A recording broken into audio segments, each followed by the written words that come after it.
हाथ और साथ। पत्नी का देहांत हुए 15 दिन हो चुके थे। लोगों का आना जाना बंद हो गया था। वह अकेला बैठा पुरानी यादों में खोया था कि अचानक उसे पत्नी का लिखा पत्र मिला। पत्र में लिखा था, प्रिय पतिदेव, मुझे पता चल चुका है कि मुझे कैंसर है, वो भी अंतिम स्टेज में चल रहा है। मैं यह भी जानती हूँ कि मेरे पास बहुत कम दिन बचे हैं। मुझे यह भी पता है कि आपने मेरे इलाज में अपनी सारी जमा पूंजी खर्च कर दी है। सारे गहने बिक चुके हैं। कितनी मेहनत से बचत करके जो प्लॉट हमने खरीदा था वह भी मेरी बीमारी की भेंट चढ़ चुका है।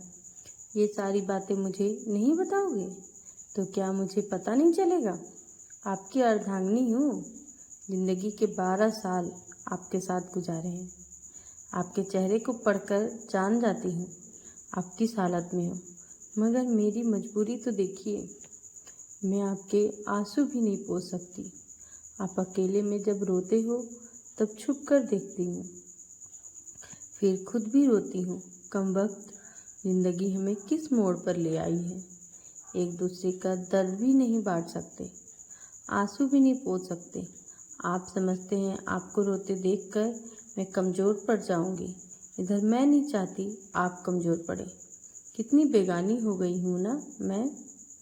आपकी उदासी का कारण भी नहीं पूछ सकती। आजकल सब जान पहचान वाले मिलने आ रहे हैं। शायद अब मैं 1-2 दिन की मेहमान हूँ। शायद मेरी यात्रा पूरी हो चुकी है। ये कैसा बुलावा है जिसका मुझे पहले से पता है। मुझे मरने से डर नहीं लगता। डर लगता है आप कैसे सह पाओगे मेरी जुदाई। शाम को घर आते ही मुझे तलाश करते हो, मगर अब मैं घर में नहीं मिलूंगी। कलेजा मजबूत कर लेना। जानती हूँ बहुत मुश्किल होगा आपके लिए मुझे भुलाना।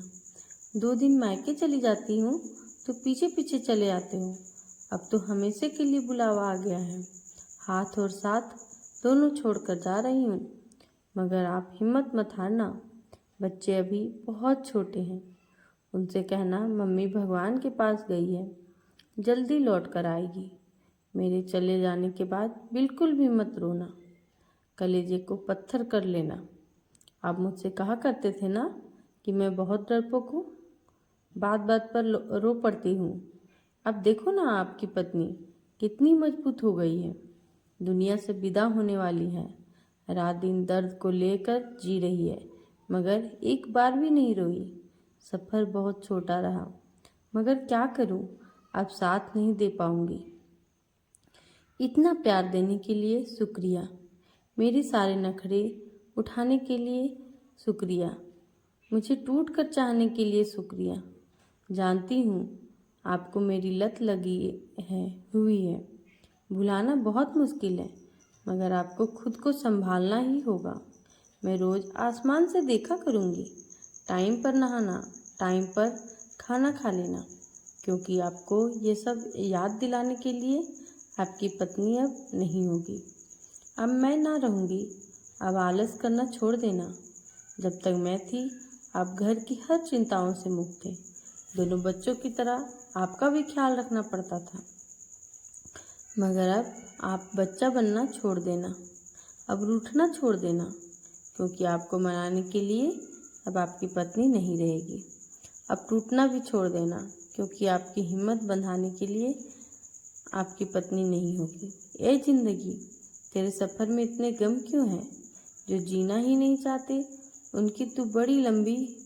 उनकी उम्र बहुत लंबी है, मगर जो जीना चाहते हैं उनकी सांसें इतनी कम क्यों हैं? ए जिंदगी, अब और नहीं लिखा जाता।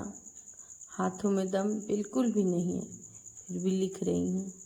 आप 2 दिन से सोए नहीं थे, इसलिए आज गहरी नींद में सो रहे हो। मुझे लिखने का वक्त मिल गया, मगर अब मैं लिखना बंद करके आपको थोड़ा सा निहारना चाहती हूँ। पता नहीं सुबह उठूँ या ना उठूँ। आज आखिरी बार आपके हाथों का तकिया बनाकर सोना चाहती हूँ। आपके सीने से कान लगाकर आपकी धड़कनों में खोना चाहती हूँ। तो दोस्तों आपको कैसी लगी कहानी ज़रूर बताएं। धन्यवाद, मिलते हैं अगले वीडियो में।